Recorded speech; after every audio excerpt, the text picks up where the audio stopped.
So today we have different means of transport starting from the broad categorization, as we just now discussed, that any country to attain its progress, any country to develop, it needs basic development of transport. When the basic development of transport is concerned, it is for land, water and air are the three major bifurcations of the different transport systems available on this earth. The different compulsory transportation systems which we are following right now in the present generation can be categorized into land, water and air. In the land, again we have the categorization like road, rail and pipelines. So when we talk about the road, on the road we have two-laner roads, one-way roads, four-laner roads, six-laner roads and even eight-laner roads which are providing good transportation facilities. India also constructed the Golden Quadrilateral connecting the four metropolitan cities, which has given a large boom for the transportation system all over India. So in the same way, the transportation by road has given access in the interior lands from the inner land to get the resources outside, and the same way connect the people from the far off places to the nearby places, far off cities to the nearby capital cities. So it has made a connectivity point through roadways. Road vehicles are, as we all know, the public transport is there, private transport is there. Public transport, we have the road transport corporation buses running across all over the country.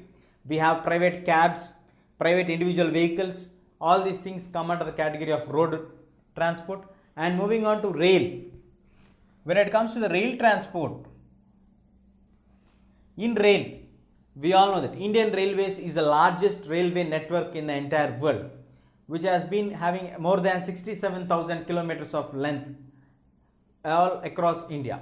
So every day we have millions of people traveling, and also worth of crores of rupees of goods been carried away by the Indian Railways. So rail network has increased its importance in the past 5 decades on a larger scale.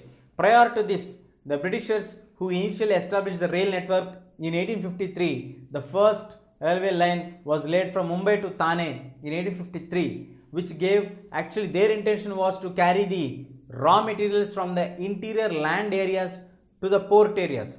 That was their main target. But as the time passed on, they realized and they improved the network, and today India is having the largest railway network.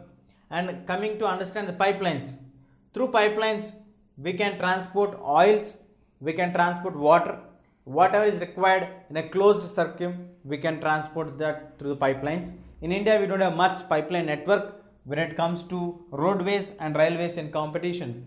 Railways and roadways are dominant on the land transport system for India.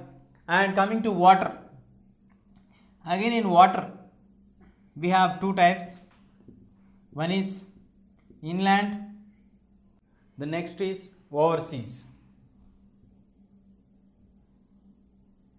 Inland waterways and the overseas waterways. Inland waterways are the waterways which connect the places within the country is called inland waterways.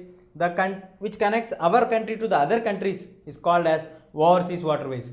India has having a large inland as well as overseas network because India is a naturally located peninsula, and we have many perennial rivers flowing in the northern India as well as in the southern India. So we have good connectivity with the interior land parts through water, as well as overseas. India is bounded by Arabian Sea, Bay of Bengal and Indian Ocean in the southern part, western part, while in the eastern part, which has been a strategic location to have passing through from Africa to Asia and also to US.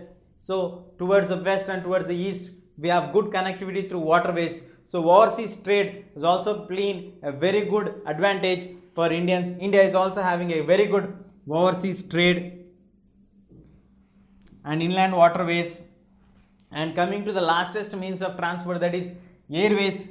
In airways again we have domestic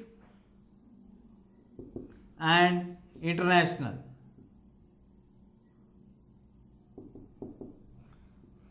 Domestic means from the capital city to the other state's capital, from the national capital region to the other state's capital, from the other cities connecting flights to the national capital is called domestic network or domestic flights.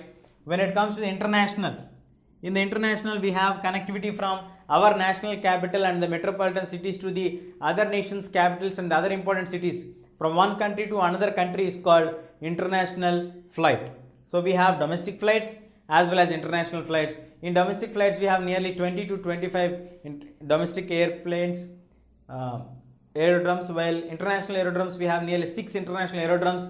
Even in Hyderabad we have an international aerodrome which is having a wide connectivity of transport, and that is the fastest means of transport of the modern days. Again, in this we have the public as well as the private airliners carrying the passengers from one region to another region.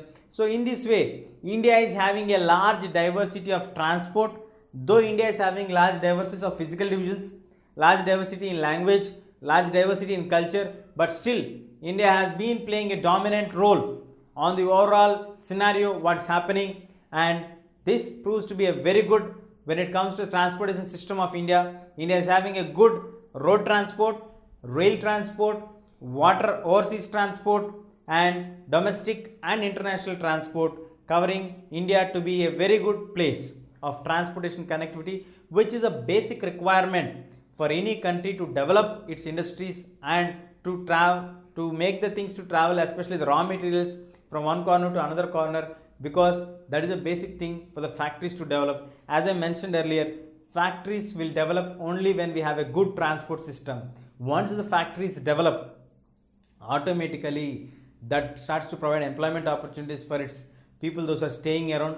Once people start to get employment in the factories, then they started to change up their standard of living, because they are moving from the primary occupations to the secondary occupations, which adds up for their life, and their standard of living would automatically go up. So these are the basic transportation requirements of a country, and very important role it plays. That is the reason why it is rightly named as the lifelines of any country's national economy. If you like this video, please give a thumbs up. Please subscribe to our channel to get more videos on CBSE syllabus.